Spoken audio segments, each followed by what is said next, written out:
السلام علیکم ورحمۃ اللہ وبرکاتہ۔ بسم اللہ الرحمن الرحیم۔ معزز خاتم حضرات، السلام علیکم ورحمۃ اللہ وبرکاتہ۔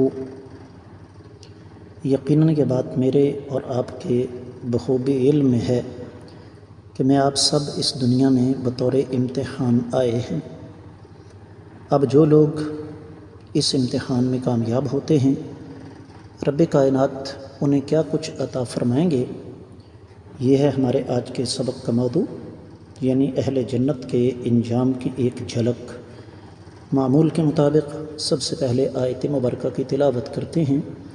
اعوذ باللہ السمیع العلیم من الشیطان الرجیم۔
معزز خاتم حضرات، اللہ رب العزت کی پاکیزہ کتاب قرآن مجید 18واں پارہ سورۃ الفرقان، آیت مبارکہ ہے 16۔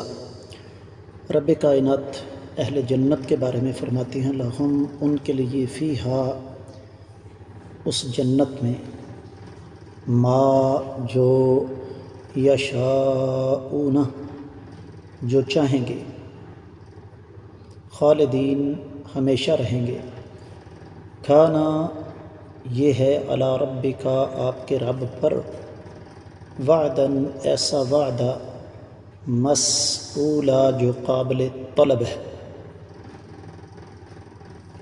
محاورہ ترجمہ: جنتی جو چاہیں گے ان کے لیے وہاں موجود ہوگا اور وہ ہمیشہ وہاں رہیں گے۔ یہ آپ کے رب کے ذمہ وعدہ ہے جو کہ قابل طلب ہے۔ امام ابن کثیر رحمۃ اللہ علیہ نے اس آیت مبارکہ کی تفسیر بیان کرتے ہوئے ارشاد فرمایا کہ یہاں پر لہم فیہا ما یشاؤون، یہ لفظ بڑا وسیع ہے۔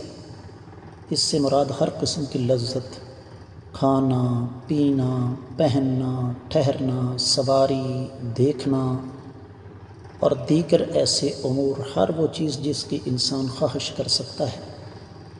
ایسی چیزیں جنہیں انسانی آنکھ نے دیکھا نہیں، انسانی کان نے سنا نہیں، اور وہاں پر انسان کے دل پر کسی قسم کا کوئی خطرہ نہیں ہوگا، اور اس حالت میں وہ دائمی، ابدی اور ہمیشہ ہمیشہ رہیں گے۔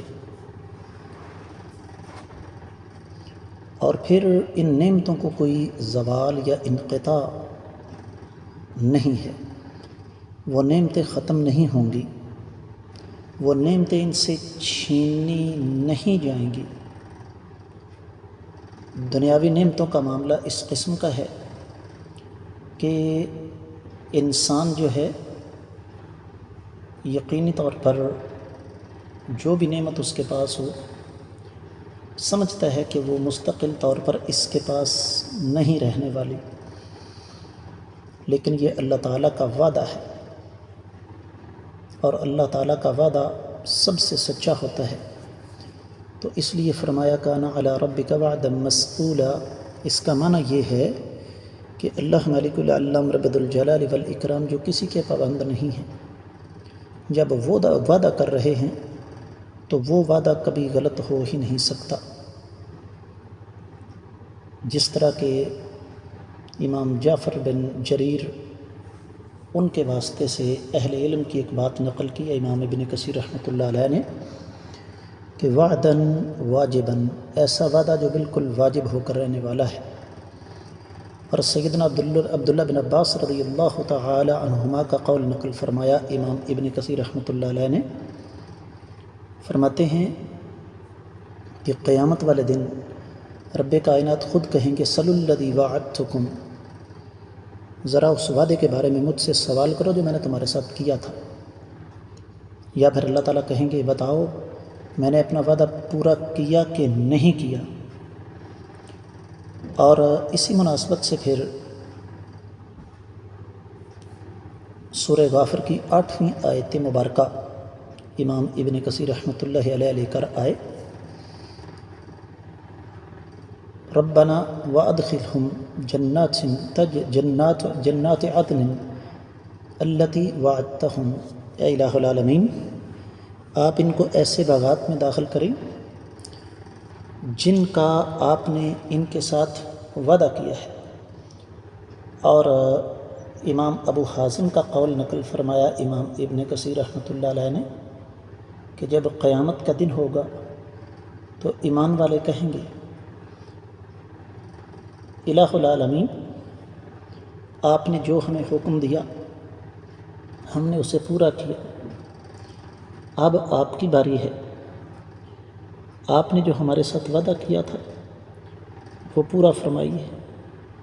اور یہ اللہ تعالیٰ کا فرمانا ہے کہ وعدا مسئولا، ایسا وعدہ جو کہ ہمیشہ پورا ہونے والا ہے۔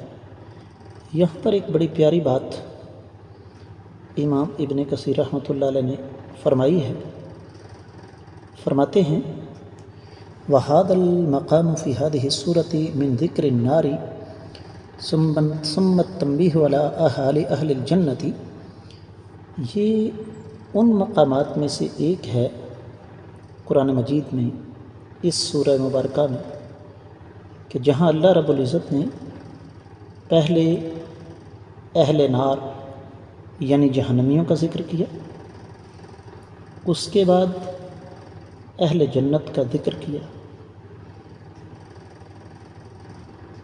جس طرح کہ سورہ صافات میں رب کائنات نے یہ منظر کشی کی ہے، اذالک خیر نزلا ام شجرۃ الزقوم انا جعلناها فتنۃ للظالمین انها شجرۃ تخرج فی اصل الجحیم طلعها كأنه رؤوس الشیاطین فإنهم لآکلون منها فمالئون منها البطون ثم إن لهم عليها لشوبا من حميم ثم إن